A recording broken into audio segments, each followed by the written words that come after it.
हम सब अपने आप को भाग्यशाली और धन्य मानते हैं क्योंकि हम उस देश में जन्म लिए हैं जहाँ पर संस्कारों के लिए और मर्यादा के लिए सबसे ज्यादा महत्व दिया जाता है।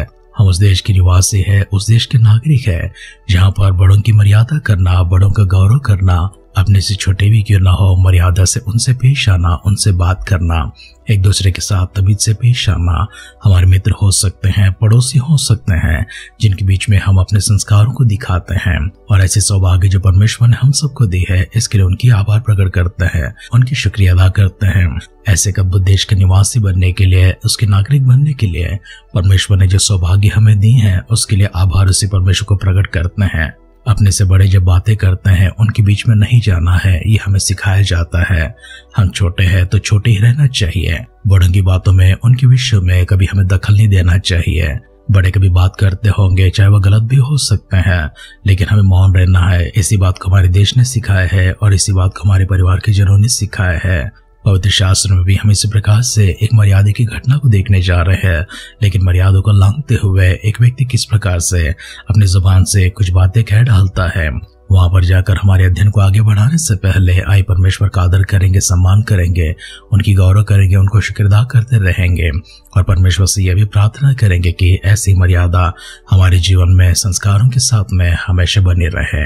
ऐसे लोगों को जो खाते हैं आंखों को बंद करेंगे, एक छोटी सी प्रार्थना करेंगे।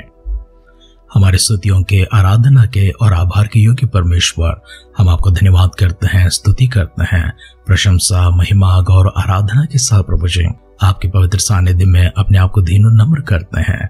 हम सबों को दिया हुआ सुंदर सा समय के लिए, इस सौभाग्य के लिए प्रभु फिर से एक बार आभार प्रकट करते हैं, शुक्रिया अदा करते हैं। हमारे सारे परिजनों को, आपके भक्तगणों को आपके पवित्र सानिध्य में लेकर आते हैं। व्यक्तिगत तौर से परमेश्वर एक एक जन को छूने के लिए, अपने स्वर के भंडारों को खोलकर अपनी आशीर्वाद प्रभु उन तक पहुंचाने के लिए, अपनी आशीष मन प्रभु उनके ऊपर रखते हुए, चंगाई भरी प्रभु स्पर्श उनके ऊपर ले आते हुए, सबों को प्रभु तंदुरुस्ती देने, सामर्थ्य देने, शक्ति देने के लिए हम आपसे नम्र प्रार्थना करते हैं। पवित्र आत्मा का अभिषेक को प्रभु हमारे ऊपर इसी प्रकार बरकरार रखिए और हमसे बातें कीजिए। सारी महिमा, गौरव, आदर, सम्मान आप प्राप्त कीजिए। पिता, आपने हमारी सारी प्रार्थनाओं को सुनकर हमें द्योतन के लिए धन्यवाद करते हुए हमारे उद्धारकर्ता हमारे प्रभु यीशु मसीह के नाम से इस प्रार्थना को मांगते हैं। सुन और कबूल कर पिता। आमेन, आमेन, आमेन। आध्यात्मिक जीवन की दैनिक खुराक सुन रहे हमारे सारे प्रिय श्रोताओं को, परमेश्वर के बड़े भक्तगणों को प्रभु यीशु मसीह के नाम में प्यार भरा जय मसीह की सुप्रभातम और शुभोदय कहते हुए हम सबका मनपसंद ध्यान केंद्र आध्यात्मिक जीवन की दैनिक खुराक में और इस नए दिन में आप सबका स्वागत करते हैं। हमारे अध्ययन अय्यूब का ग्रंथ 32वां अध्याय में चल रही है। आइए उसका पहला वचन से पढ़ते हुए हमारी ध्यान को आगे बढ़ाएंगे। तब उन तीनों पुरुषों ने यह देखकर कि अय्यूब अपनी दृष्टि में निर्दोष है, उसको उत्तर देना छोड़ दिया और बोजी बरकेल का पुत्र एलीहू जो राम के कुल का था, उसका क्रोध भड़क उठा। अय्यूब पर उसका क्रोध इसलिए भड़क उठा कि उसने परमेश्वर को नहीं, अपने ही को निर्दोष ठहराया है। फिर अय्यूब के तीनों मित्रों के विरुद्ध भी उसका क्रोध इस कारण भड़का कि वे अय्यूब को उत्तर न दे सके, तो भी उसको दोषी ठहराया। एलीहू तो अपने को उनसे छोटा जानकर अय्यूब की बातों के अंत की बात जोता रहा, परंतु जब एलीहू ने देखा कि ये तीनों पुरुष कुछ उत्तर नहीं देते, तब उसका क्रोध भड़क उठा। तब बूजी बरकेल का पुत्र एलीहू कहने लगा कि मैं तो जवान हूँ और तुम बहुत बूढ़े हो, इस कारण मैं रुका रहा और अपना विचार तुमको बताने से डरता था। मैं सोचता था कि जो आयु में बड़े हैं वही बात करें और जो बहुत वर्ष के हैं वही बुद्धि सिखाएं, परंतु मनुष्य में आत्मा तो है ही और सर्वशक्तिमान अपने दी हुई सांस से उन्हें समझने की शक्ति देता है। जो बुद्धिमान है वे बड़े बड़े लोग ही नहीं और न्याय के समझने वाले बूढ़े ही नहीं होते। इसलिए मैं कहता हूँ कि मेरी भी सुनो, मैं भी अपना विचार बताऊंगा। मैं तो तुम्हारी बातें सुनने को ठहरा रहा, मैं तुम्हारे प्रमाण सुनने के लिए ठहरा रहा। जबकि तुम कहने के लिए शब्द ढूंढते रहे, मैं चित्त लगाकर तुम्हारी सुनता रहा, परंतु किसी ने अय्यूब के पक्ष का खंडन नहीं किया और न उसकी बातों का उत्तर दिया। तुम लोग मत समझो कि हमको ऐसी बुद्धि मिली है कि उसका खंडन मनुष्य नहीं ईश्वर ही कर सकता है। जब बातें उसने कही वो मेरे विरुद्ध तो नहीं कही और न मैं तुम्हारी सी बातों से उसको उत्तर दूंगा। वे विस्मित हुए और फिर कुछ उत्तर नहीं दिया, उन्होंने बातें करना छोड़ दिया। इसलिए कि वे कुछ नहीं बोलते और चुपचाप खड़े हैं। क्या इस कारण मैं ठहरा रहा हूँ, परंतु अब मैं भी कुछ कहूंगा, मैं भी अपने विचार प्रकट करूंगा, क्योंकि मेरे मन में बातें भरी हैं और मेरी आत्मा मुझे उभार रही है। मेरा मन उस दाखमधु के समान है जो खोला ना गया हो, वह नई कुपियों की नाई फटा चाहता है। शांति पाने के लिए मैं बोलूंगा, मैं मुंह खोलकर उत्तर दूंगा। न मैं किसी आदमी का पक्ष करूंगा और न मैं किसी मनुष्य को चापलूसी की पदवी दूंगा, क्योंकि मुझे चापलूसी करना आता ही नहीं तो मेरा सृजनहार क्षण भर में मुझे उठा लेता। अय्यूब का ग्रंथ 32वें अध्याय का पहला वचन से लेकर अंतिम वचन तक हमने पढ़कर सुना है। हमारे इस पठन में हम एक और मित्र को देखते हैं या फिर एक और सदस्य को देखते हैं। इन्हें मित्र कहना उचित नहीं होगा, क्योंकि वे अय्यूब से उम्र में छोटे हैं।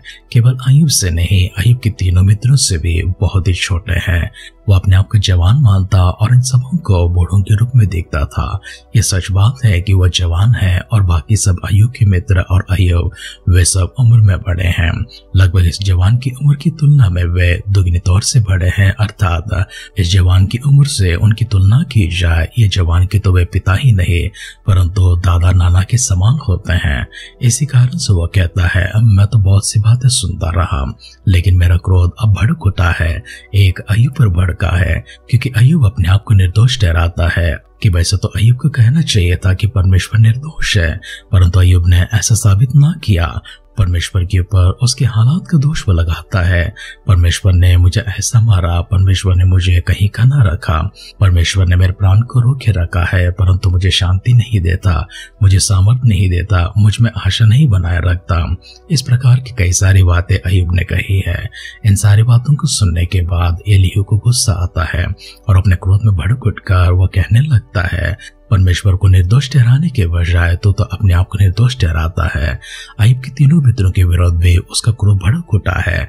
इसका कारण यह है कि वे तीनों मित्रों ने अय्यूब की इतनी सारी बातों का कोई उत्तर ना दिया, उसे चुप ना करा पाए। वह कहता चाहता है, वे सुनते गए हैं, बातें तो कहते गए हैं, परंतु खंडन नहीं किए हैं। अय्यूब अपने आप को जो निर्दोष साबित कर रहा था, इनमें से किसी ने खंडन नहीं किया है।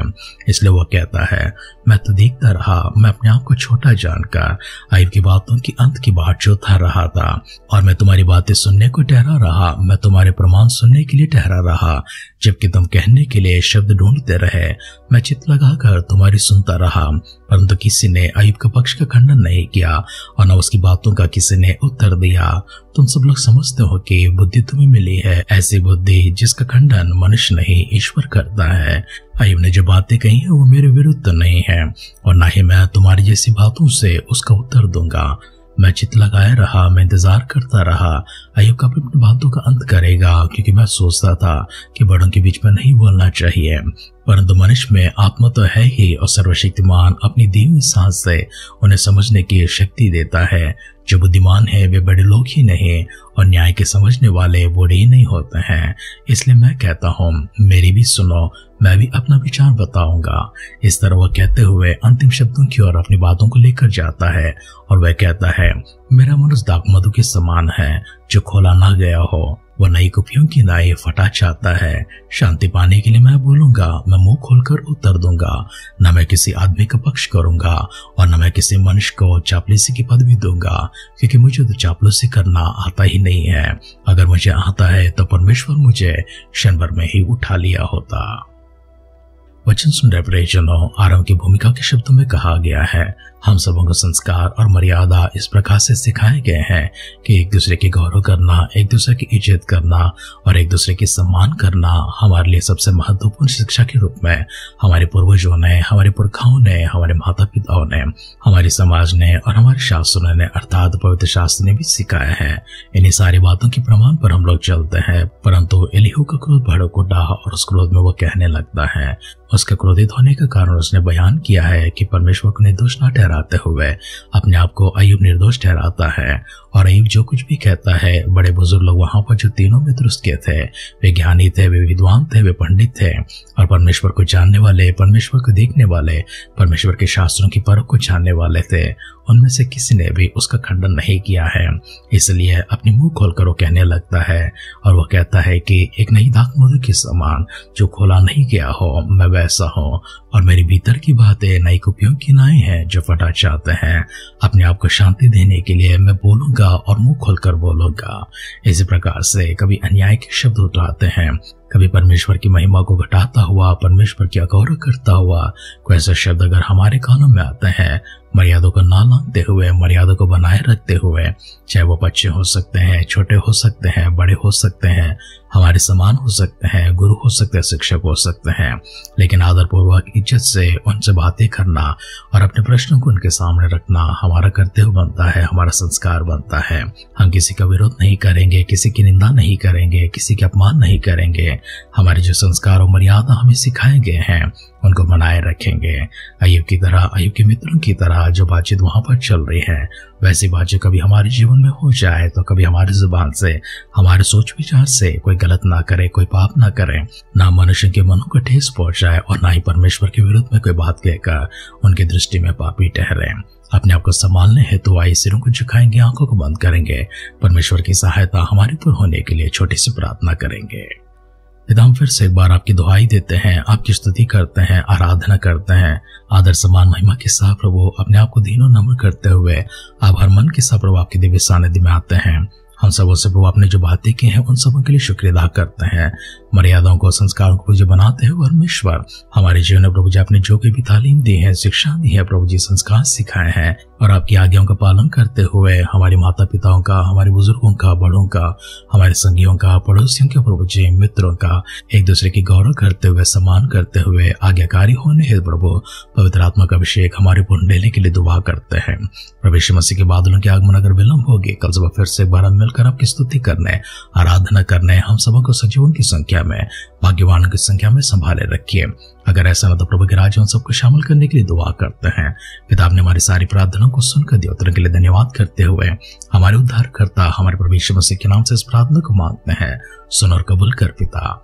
आमेन, आमेन, आमेन। आत्मा की समझ और ज्ञान निरंतर आपके पर बनी रहे। आप जहां कहीं भी क्यों ना हो, जिस किसी के बीच में क्यों ना हो, साथ में क्यों ना हो, मर्यादाओं को, संस्कारों को निरंतर बनाए रखें। अपने आप को हमेशा निर्दोष और परमेश्वर के शब्दों को अपने लिए हित मानते हुए, परमेश्वर की आज्ञाओं को महत्व देते हुए, परमेश्वर की विधियों के आधार पर चलने है तो पवित्र आत्मा का अभिषेक निरंतर आपकी पर होती रहे। हमारी सी दुआ और कामना के साथ आज के ध्यान कहीं पर समाप्त करते हैं। आप सुनते रहिए, सुनाते रहिए आध्यात्मिक जीवन की दैनिक खुराक। कल फिर मिलेंगे। अपना ख्याल रखिए, अपनों का ख्याल रखिए, दूसरों का भी ख्याल रखिए। God bless you.